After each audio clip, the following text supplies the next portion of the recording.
नमस्ते दोस्तों मित्रों, आज के अपने वीडियो में आप सभी का स्वागत है। चैनल सब्सक्राइब नहीं किया है तो चैनल सब्सक्राइब अवश्य करें, इसको अधिक से अधिक शेयर करें, विद्यार्थी तक पहुंचाएं, जिससे कि सभी को इसका फ़ायदा मिल सके, लाभ प्राप्त हो और पूरे नंबर प्राप्त हो आपको। आज भी वीडियो मेरा हिंदी अनिवार्य के व्याकरण पर आधारित है। आपको अच्छी मेहनत करनी है।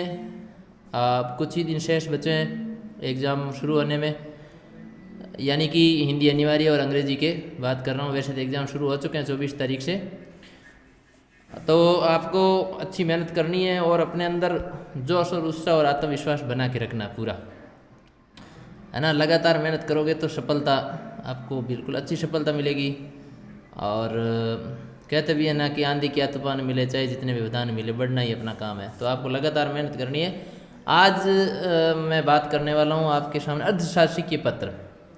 तो जो रचनात्मक लेखन है उसमें अपने निविदा की बात कर ली, है ना, और विज्ञप्ति ज्ञापन अभी बाकी है, मैं वीडियो डाल दूंगा इसका। लेकिन अर्थशास्त्र पत्र जो है उसके बारे में हम चर्चा करते हैं कि किस प्रकार अर्थशास्त्र पत्र एक तो समकक्ष व्यक्तियों को लिखा जाता है, यानी सरकारी विभाग में कार्यरत कोई जो समकक्ष हैं, बराबर के हैं, उनको लिखा जाता है। और इसमें अनौपचारिकता का पुट होता है, यानी अनौपचारिकता पाई जाती है। इसमें पत्र दो प्रकार के होते हैं, औपचारिक और अनौपचारिक।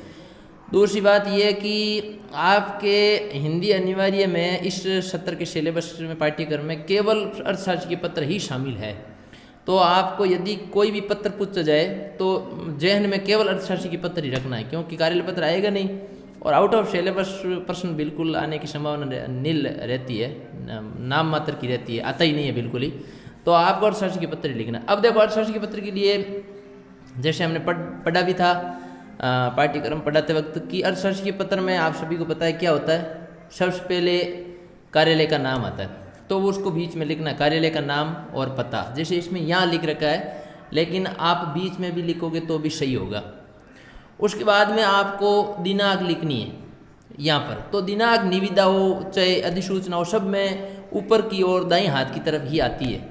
और दिनांक के सामने आपको पत्र क्रमांक लिखने, जो यहाँ लिखने, और विभाग का नाम सबसे पहले जो है वो आएगा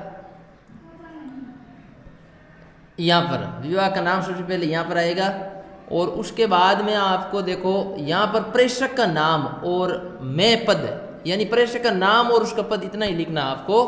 पत्र क्रमांक के ऊपर या पत्र क्रमांक के नीचे लिखो तो भी सही होगा, है ना, कैसे भी लिखो आप। तो आप पत्र क्रमांक ऊपर लिख देना, उसकी सीध में दिनांक लिख देना और नीचे लिखना प्रेषक का नाम। प्रेषक का अर्थ होता है भेजने वाले का नाम, या ना जो पत्र लिख रहा है जिसको, उसका नाम और केवल पद लिखना है।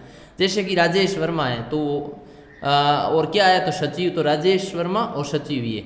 उसके बाद में प्रेषक का नाम और संबोधन। प्रेषित का मतलब है प्रेरित, जो प्राप्त करने वाला है उसका नाम वे संबोधन लिखना है।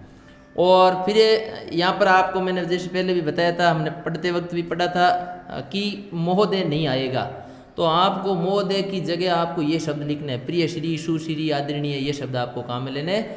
और फिर यहाँ पर कोमा लगाई जाएगी। उसके बाद में मध्य भाग आएगा।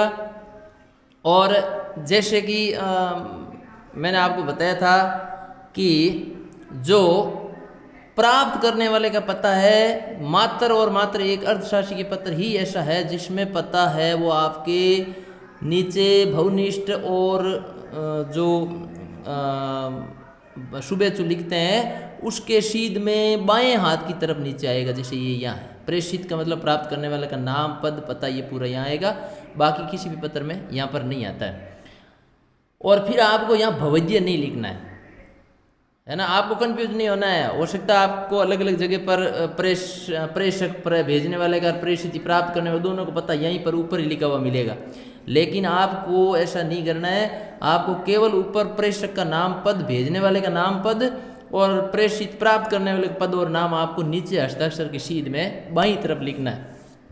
जैसे कि अब मैं आपको एक उदाहरण के माध्यम से भी बता दूं यहाँ पर कि किस प्रकार ये है। ये लिखा है कि सचिव शिक्षा विभाग राजस्थान जयपुर की ओर से आयुक्त स्वास्थ्य मंत्रालय परिवार कल्याण अर्थशास्त्र के पत्र सरकारी विद्यालय के विद्यार्थियों का नियमित स्वास्थ्य जांच का आग्रह किया गया हो।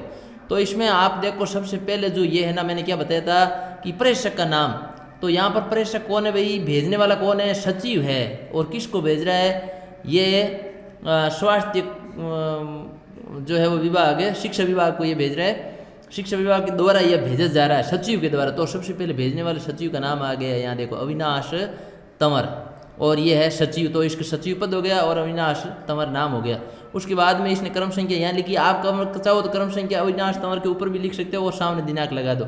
शिक्षा विभाग ये जो पद का नाम है इसने जस्ट यहाँ लिखा है, आप चाहो तो थोड़ा सा इधर भी लिखोगे तो भी गलत नहीं माना जाएगा और यहाँ भी लिखो तो भी सही है। उसके बाद में जैसे देखो आप किसको लिख रहा है ये, तो ये आपके पत्र किसको लिख रहा है, प्रेषित का नाम यानी प्राप्त करने वाले व्यक्ति को यहाँ पर आपको लिखना, उसका प्रिय श्री लगा के गोविंद जी, तो गोविंद जी को ये भेज रहा है पत्र जो इनके समकक्ष हैं और घनिष्ठ संबंध है। अर्थशास्त्र के पत्र उन्हीं व्यक्तियों को लिखा जाता है, आपस में उन्हीं का पत्र व्यवहार होता है जिनके मध्य घनिष्ठ संबंध रिश्ता होता है। तो इसमें हरगोविंद जी को इन्होंने लिखा है और इसमें लिखा है आपको विदित है कि राजस्थान लगभग 80% विद्यार्थी सरकारी विद्यालयों में ग्रामीण क्षेत्रों में अध्ययनरत है जिनकी आर्थिक स्थिति निम्न स्तर की है और इन विद्यार्थियों के स्वास्थ्य की नियमित जांच विभाग द्वारा नियमित रूप से शिविर लगाए जाते हैं। आपसे आग्रह है कि जिला शिक्षा चिकित्सा अधिकारियों को अपनी विशेष सेवाएं इन शिविरों में देने तो पाबंद करें ताकि ग्रामीण जीवन और जीवन का तथा भावी नागरिकों का स्वास्थ्य उन्नत हो। आशा है आपका सहयोग प्राप्त होगा। धन्यवाद, आप यहाँ लिख दो। और अब फिर भविदीय, ये कौन है, ये सभी पत्रों में उसी का हस्ताक्षर होता है जिसने भेजा है। तो अविनाश तंवर सचिव है, उन्होंने भेजा था तो उनके हस्ताक्षर हो गए। अब यहाँ भविदीय लिखा है तो भविदीय आता नहीं है, लेकिन इन्होंने लिखा है, आप इसकी जगह भवनिष्ठ या सुबेचू लिख करके हस्ताक्षर अविनाश तंवर ये कर दो। और ये पता वापस प्राप्त करने वाले का है, जैसे यहाँ ऊपर लिखा है हरगोविंद जी ये प्राप्त करने वाले हैं, तो इनका पता यहाँ आ गया, सेवा में श्री हरगोविंद जी सोडी, आयुक्त स्वास्थ्य एवं परिवार कल्याण मंत्रालय। तो परिवार कल्याण मंत्रालय कहने का मतलब है इनको ये पत्र लिखा है कि आप स्वास्थ्य जांच करवाएं विद्यार्थियों की, किनको, हरगोविंद जी को। तो ये होता है पत्र। इसमें मुख्य मुख्य बातें आपको ध्यान रखनी है कि दाईं तरफ दिनांक, ऊपर कार्यालय का नाम, पत्र क्रमांक और भेजने वाले का नाम और पद ऊपर बाईं ओर आएगा और उसके बाद में प्राप्त करने वाले का संबोधन और नाम आएगा, पता नहीं आएगा। पता आपको प्राप्त करने वाले का नीचे भविदीय के सीध में बाईं तरफ लिखना है। तो मैं आशा करता हूँ कि ये अर्थशास्त्र के पत्र से संबंधित जो भी आपका डाउट था वो बिल्कुल क्लियर हो गया होगा। अधिक से अधिक चैनल को सब्सक्राइब करें, आगे शेयर करें और वीडियो को शुरू से अंत तक ज़रूर देखें। बहुत बहुत धन्यवाद सभी का। मिलते हैं नेक्स्ट वीडियो में।